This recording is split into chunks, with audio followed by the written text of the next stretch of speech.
Hi, welcome to the award-winning Ed Brown Show. And yes, we have something exciting for you to hear. So you can sit back, relax, because this is information that all of us have been involved in, some kind of way, family crisis. And we have an organization here that's really helping the Family Crisis Center by raising money. And you know it takes money for everything, and that's the Cruise Unlimited. Yep, Cruises Unlimited Motorcycle Club. Cruises Unlimited Motorcycle Club. And what they're doing, they're raising money for the Family Crisis Center. And with all the news going on, the problems the families have and everything, this is a must. And we have to congratulate the Cruises Unlimited for getting out, doing something about it. And we have here the secretary, Tony Phillips of the Cruises Unlimited. Tony, congratulations to your organization. Thank you. For reaching out, and this is what this show is all about, helping others, you know, reach back and help someone else.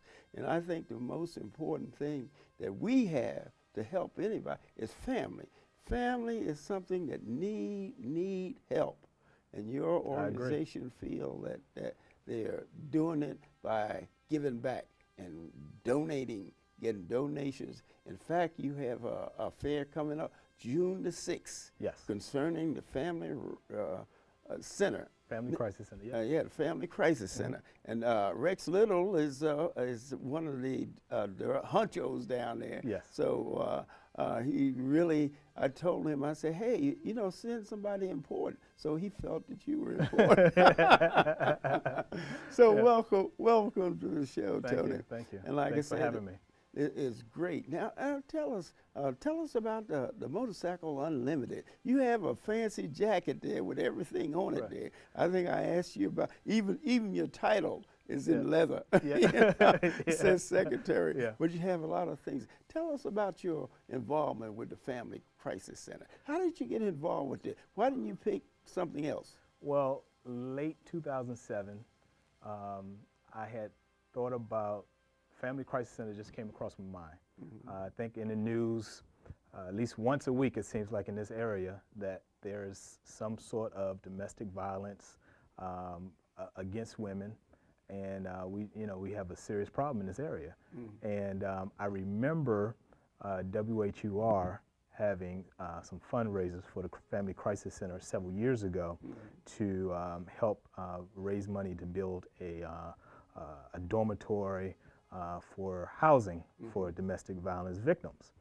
And so I actually called WHUR myself to get the name of the organization, their phone number, and just to inquire and ask some questions about them. What could you do to help? What could I do to help? Right. Yes. And my club, we were founded in 2002 by Mr. John Mackey and Mike Roberts. And one of the mission statements that we had was that we are a motorcycle club and we enjoy riding our motorcycles, but we also, in the middle of having fun, we also wanted to reach out and help in any way we could in the community. And we were just looking for a charitable organization that we can put our name and our efforts behind to support, and hopefully in an annual event. We do other things, but we wanted something that we can say that this is what we do.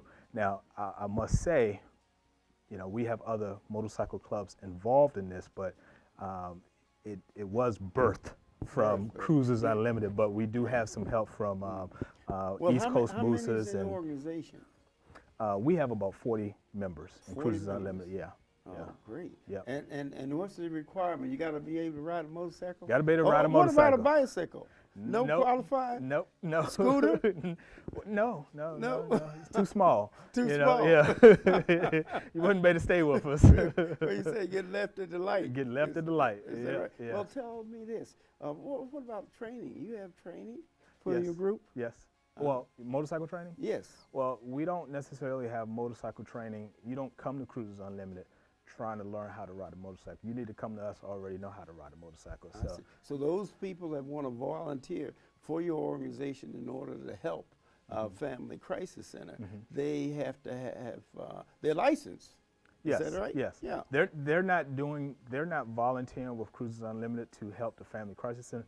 They're already either a member or what we call a prospect, a person that's wanting to be a member of Cruises Unlimited. And they have to go through a certain amount of obstacles to before they're considered a Well, member. what about the one you were telling me about? 2 miles, you go, in 2 miles you have 50 turns or something. Oh, well, that's just a location, a destination. Where is that? That's what I have right here on my vest. This is On my your motorcycle vest. And that's the one with the dragon on it. It's called, the nickname is called the Dragon. It's called Dill's Gap. And it's on the border of North Carolina and Tennessee. And it's 2 miles, 311 turns. 311. Yeah, so you get motorcyclists year round going down there and take their motorcycle down there and in the mountains and ride the twisties. And they call them twisties. Twisties, yeah. In and out of the turns in the mountains, call them twisties. Yeah. Oh, great. Yeah. Sounds exciting, you know. Yeah. Too bad I can't qualify with my bicycle. No. Now tell us about this affair that's coming up in June. June 6th at FedEx Field. FedEx Field. FedEx Field, yes. Oh, great. Co-sponsors of this event is the FedEx Field Stadium and Washington Redskins. So this is June 6th from 9 a.m. to 2 o'clock p.m. Great. Lot D, I believe, at FedEx Field. Oh, and it's called Ride to Survive for the Family Crisis Center of Prince George's County. And we also have co-sponsors Unity Thunder Car Club, and then we have East Coast Boosters Motorcycle Club and All About the Ride Motorcycle Club. So it's a true community event. Cruising Unlimited, we can't do it alone. So, so how many organizations you have involved in? Would you say roughly? As far as motorcycle clubs. As far as hosting the event, two other motorcycle clubs, East Coast Boosters and All About the Ride. Yeah, and then we have a car club that's also involved called Unity Thunder. What's that about? They're a car club. They're classic cars. Classic cars? Classic cars, yeah. Very expensive cars. Yeah, I see. So they're going to be set up at the stadium having a car exhibition. And actually, Unity Thunder, they have a car exhibition on Friday nights at the Capitol Center Boulevard in the back parking lot. And at the gate every Friday, people pay to come and look at the cars, and they donate that money. So they donate that money. They donate the money because they're nonprofit, so they can't keep the money. Right. They have nonprofit just like Cruises Unlimited. Cruises Unlimited. On June 5th at Capitol Center Boulevard back parking lot, Unity Thunder will be donating all proceeds at the gate for the Family Crisis Center. Well, yes. Fantastic. Yes. I know Felix is excited about Mr. Little there. Yeah, Alex, Rex, Alex and Rex. Yeah, yes, right. Yes, yes. And Rex is crazy about that. You guys are getting some money into the Family Crisis Center. Yes, yes. And they need all they can get. They need all the help they can get. Right, yes. They really do, because yes, it seems like the Family Crisis Center is getting more people than we would like to see them get. You know. All the funding is not there, so from what I remember from talking to Rex, that I believe they have 55 beds, but the money is not there, so they can't fill all the beds right now. I think they're down to maybe 25 to 30 beds that they can actually fill. So when you said fill, what do you mean? A person has to qualify for a bed? Well, I don't think they have to qualify. I don't want to get into that because I really don't know that, but I know I think, they have to have a certain amount of funding to maybe operate. Oh, I see. So they can fund, right. out of the 50-some beds, they can fund 35. Right, well, yes. Okay. Somewhere along that number, I understand that, yeah. So they're always in need of money. So they're always in need of money. Always in need of money, right. yes. Yeah. Yes. So that's one thing, what about volunteers? How would a person that doesn't have a motorcycle volunteer? Could they just come and to the exhibit, or just how?